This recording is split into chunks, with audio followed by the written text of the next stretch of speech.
let's finish all of this off by talking about our green and pleasant land. Would you both agree that Britain has one of the most beautiful landscapes in the world?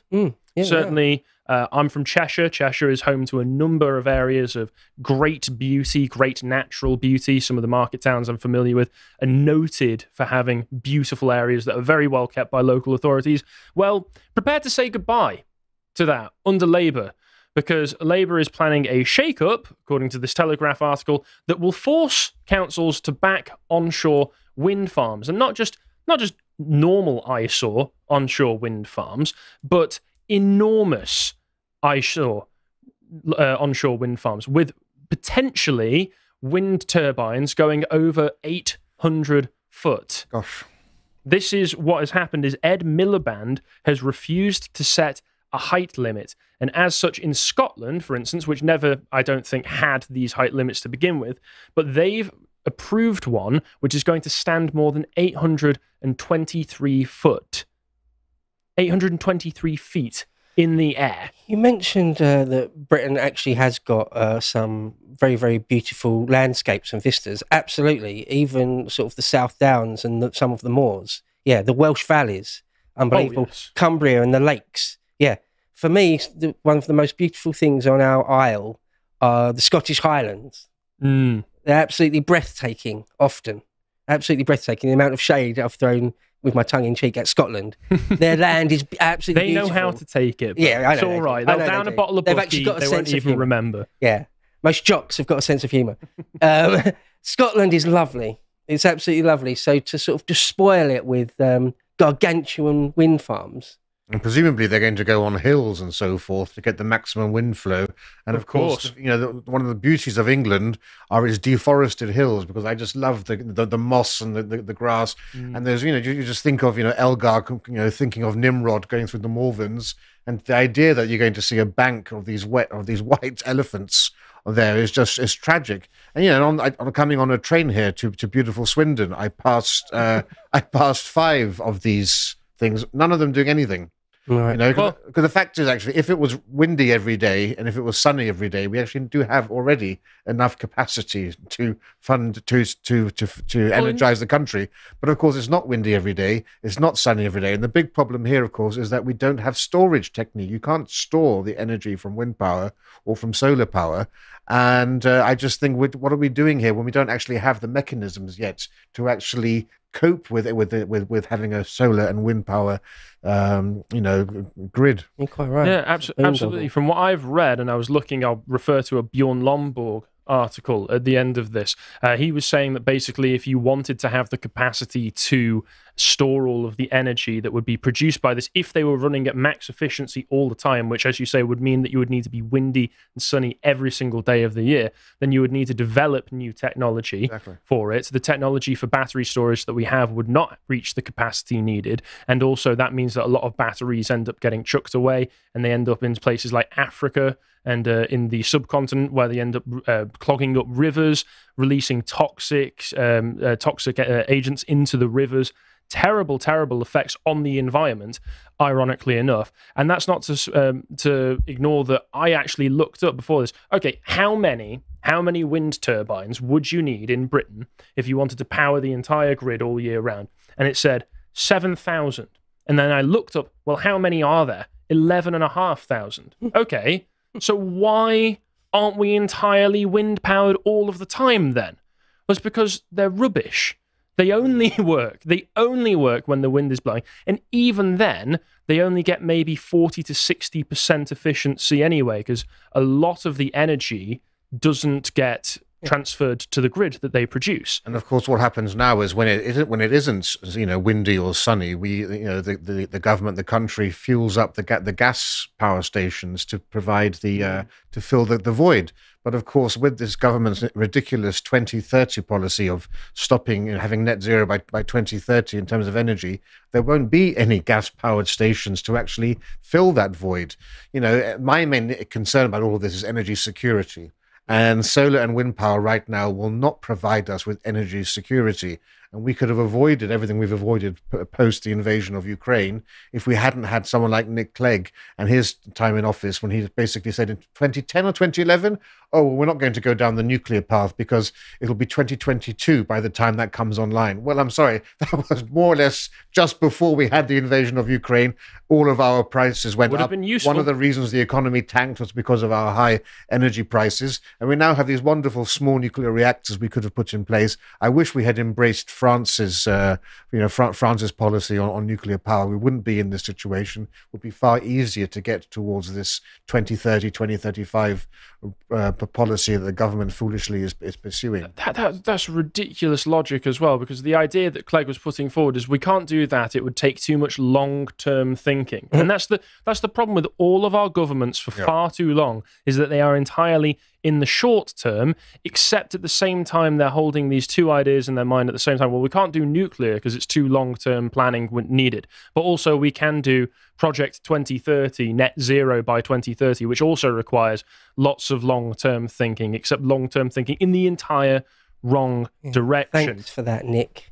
Thanks, Nick. And just another example of you being a failure as a politician. I would actually, if it was up to me, if I was Lord Protector, absolute monarch or something of England, I would open up a new coal seam just to annoy the just to annoy them. Yeah. The Green Party is going to be furious with this one. LOL, signed in. We've still got, I think, millions and millions and millions and millions of tons of coal in this country under the ground, just sitting there. And if anyone's got a problem with it, or take it up with China and India, they still burn loads of coal.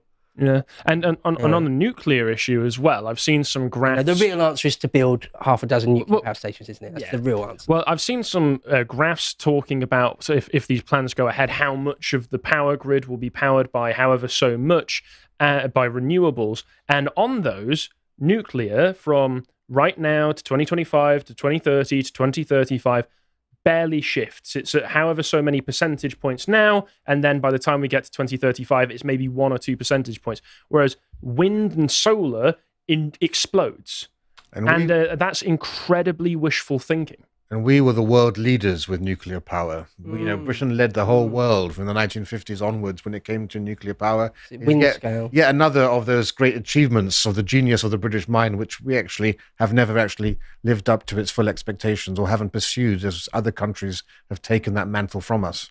Yeah, a little bit of milk got. It was the wind scale. There was a slight problem at wind scale, wasn't there? They needed to put, after the fact, some giant filter on one of the funnels, but then it was fine.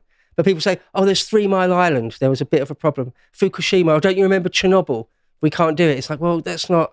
You're being silly. Well, this was Come on, you're being silly. Chernobyl was just the Soviets being, typically Soviet and incompetent, really, wasn't it? I mean, we can do things better than that. But this was one of the ways in which I think Angela Merkel in the history books will go down as one of the worst premiers, rather than she was adored when she left office, not only for letting in 1 million Syrian migrants, but also because after the Japanese tsunami that destroyed the power plant there, foolishly decided we're going to abandon our German nuclear projects because there are so many tsunamis in Germany. It's a big every weekend there's another tsunami coming into Germany.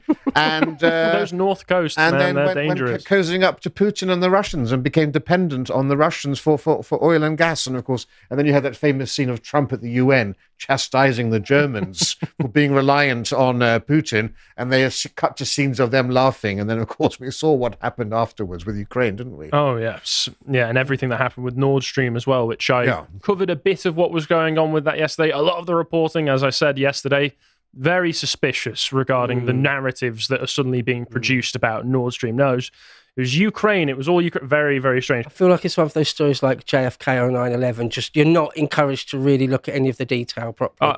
Like forever. I loved it. The Wall Street Journal manages to somehow get very confidential information from 4 Ukrainian insiders who all revealed that no, it was a plan done entirely by Ukraine over a drinking session in May of 2022.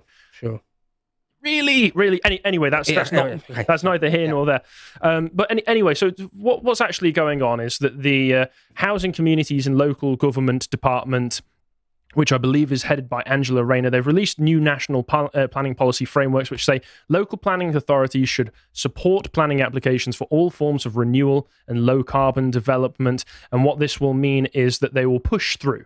They will push through anything. Any council or other planning authority rejecting a proposal will risk expensive legal appeals that developers are more than likely going to win, which I'm sure is going to be a real windfall, no pun intended, for the renewable companies who are going to be getting government contracts and building all of this. It's going to be great profits for them.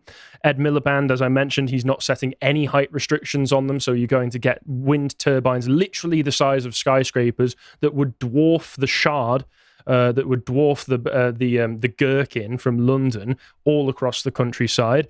Under the new rules, councils and other planning authorities will be obliged to identify suitable areas for renewable and low-carbon energy sources and supporting infrastructure in their local plans, and they will become responsible for approving all applications for wind and solar farms up to 100 megawatts, which is double the current limit. So these will be not just larger wind turbines, but larger onshore farms than we've ever had before. The aim, they say, is to remove the bottleneck created by the last government's rule. And a spokesman for Miss Rayner said that she wanted wind and solar developers to engage with local communities, which should also benefit from hosting such projects. He said, under our plans, communities will still have a say in what is built in their area. I very, very much doubt that. And we have been clear the rollout of renewables must not come at the expense of nature. So as well, from what I've seen, the ones that have already been approved have been in lots of Lib Dem areas, but also graphs that you see from another Telegraph article printed about the Ed Miliband's decision to not set height restrictions show that, of course, with these things that you always get a massive problem with NIMBYism. These people in these Lib Dem areas, these people in the areas that really support onshore wind farms, saying upwards of 80% of them say, oh, we absolutely support these onshore wind farms. Less than 40% of them would want them in their local area, though. Always the case, isn't it? Somebody else's problem. They're an eyesore. I don't want them across my fields. I don't want them across my hills. They can be somebody else's. Is Ed Miliband really the caliber of minister or person you want to be in charge of energy policy? I mean, because it's Angela Rayner? Because it's a tough area of policy. I just don't know if Ed Miliband is tough enough to actually to actually be able to do that. Well, he's been dealing with it for quite a few years now, right? It's his sort of pet hobby, but of course his policies are all wrong. But this goes hand in glove with the Labour government's policy on freeing up the planning system, some of which I'm in favour for, on housing. Because we have had a problem with NIMBYism with the Conservative shires and Conservative MPs not wanting to have any development at all in their neighbourhood, and we do have to have more houses built. But I'm just curious whether the Labour government are going to be building these primarily in Conservative and Lib Dem constituencies, knowing that after this election you can tell full well who's never going to vote Labour. We now know which constituencies aren't, and rather than annoy their future voters, you may find these now in the home counties and the shires. Yeah, I do find a lot of government policy tends to be based on spite for the other team's voters. It's shocking that it would have to work that way, but unsurprising, sadly.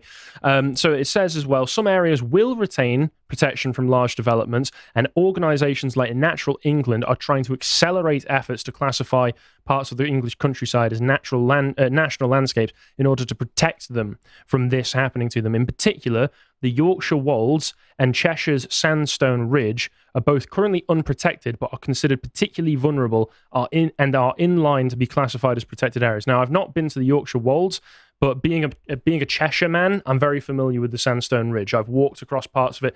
Absolutely gorgeous walk with gorgeous views. I hope that they're able to protect it, because I do not want something like that destroyed or ruined with these hideous eyesores put in place, and I want that to be available for my own children to enjoy as well. So that's quite a personal thing for me, that I don't want to see that ripped away for the sake of unreliable, terrible energy sources. Because of course you can say there's obviously utility in building homes for people. I would say that the problem is that most of these homes are being built off of the back of mass immigration, causing such a huge spike in demand. Robert Jenrick, 89% of the housing crisis identified in his report was due to mass migration. But there's nothing wrong in principle with building nicer houses, better quality houses for British people. This is a complete waste, a destructive farce for no reason other than for the egos of the people who think that they're going to, save the world by putting up these terrible, terrible wind turbines. I think we really should drill, baby, drill. I love the idea of offshore oil rigs. Are you going to sign up for them? I think they're engineering marvels, and they don't hurt anyone out there. And there was a really bad disaster during the Thatcher years, wasn't there? The Alpha Piper thing where a bunch of people died. That was terrible. But that's very, very rare. It's like a nuclear power station blowing up. It's extremely, extremely rare. And again, in the North Sea, there's huge, huge oil fields there. But yeah, no, build these giant monstrosities on our landscape. Sure, why not? Why not Ed Miliband and Angela Rayner? Why not do that? We're getting a 500-foot one in Swindon. Really, in Wiltshire? Yeah, in Wiltshire. Is it going to tower over Stonehenge? They're going to build it in the middle of Stonehenge, probably. Maybe. That would be awful. But no, it's for an Amazon factory in Swindon. Oh, yeah, there is a really big Amazon factory, isn't there? Yeah, because they want to have their 100% renewable energy plans on track to meet their goal by 2025, 5 years in advance. So they're going to build an enormous 500-foot wind turbine in Swindon. I mean, to be fair... Surprised they haven't got their workers running in a hamster wheel, given how they treat their employees. Yeah, it might be more efficient as well. 500-foot. Wiltshire's very, very flat. The Salisbury Plains and such. You'll be able to see that from everywhere. I will admit there's not much you can do to make the skyline of Swindon worse. Right. But still, the point still stands that you're making there, that, yeah, it will be visible from a great distance. Because I think the tallest one in England at the moment is less than 500 foot. It's somewhere in the 450 to 490s. So this will be the biggest one in Britain, or in England so far. We've got solar farms planned in New Forest, which are going to be equally useless. I know that it's in the south coast of the country, but they get lots of grey, rainy skies as well. Solar farms only as useful as your country is sunny. And again, talking about how rubbish most of these are, Bjorn Lomborg writing an excellent article for the Financial Post. He's talking more about the costs and how the costs are far too high once you count into the fact that you have to have battery backups and fossil fuels anyway. But it also just points to how unreliable all of these are. He's saying that governments around the world felt that they had to spend $1.8 trillion on a green transition last year, despite the fact that wind and solar only produce power when the sun is shining, and the projections that they do for how efficient they will be seem to be always based off of best case scenario. If the sun's always shining, if the wind is always blowing, we'll be able to power it no problem. Oh no, that's not what happens because we live in the real world. Guess we're going to have to spend loads of money on battery backups and fossil fuels anyway. I mean, it's all fine if you're talking about Arizona or Darwin in Australia. Or Nevada. The Isle of Wight is not really probably going to cut it, probably. Do you know what I mean? The Scilly Isles, as nice as they are, probably is not going to quite cut it, I wouldn't have thought, you know? Well, maybe if we just build them bigger, maybe if we become even more insane in tunnel vision, things will eventually work out. He says fossil fuels still account for 2/3 of global electricity, and why on current trends we're a century away from eliminating their use in electricity generation, at least.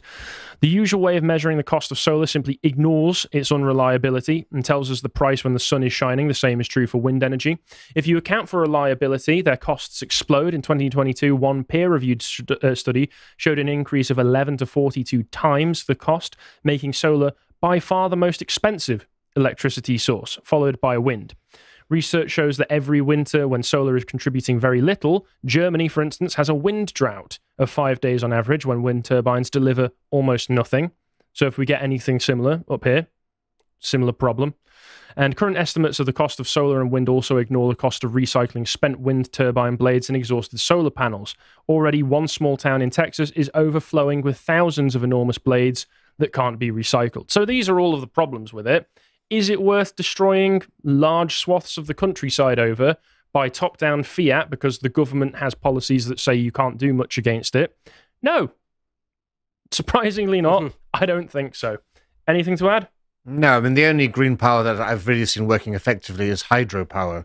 I lived in Canada in the 80s and 90s, and hydropower is from harnessing the power of these mighty rivers and with the dams and so forth. And that wasn't done for environmental reasons. It was done simply because it worked very effectively and efficiently and year round. So I'm not opposed to renewables per se, so long as they're efficient and cheap, and they're implemented in a gradual manner rather than having these arbitrary dates as we now have of 2030, which seems to have been plucked out of the air, and in which every single expert says is not only unfeasible, even if you attempted it, it would cost something well over 100 billion between now and 2030. Yeah, on your point with the hydropower, if it worked so well, you would just do it as a natural course of generating electricity, not by having the government force you to do it by arbitrary means.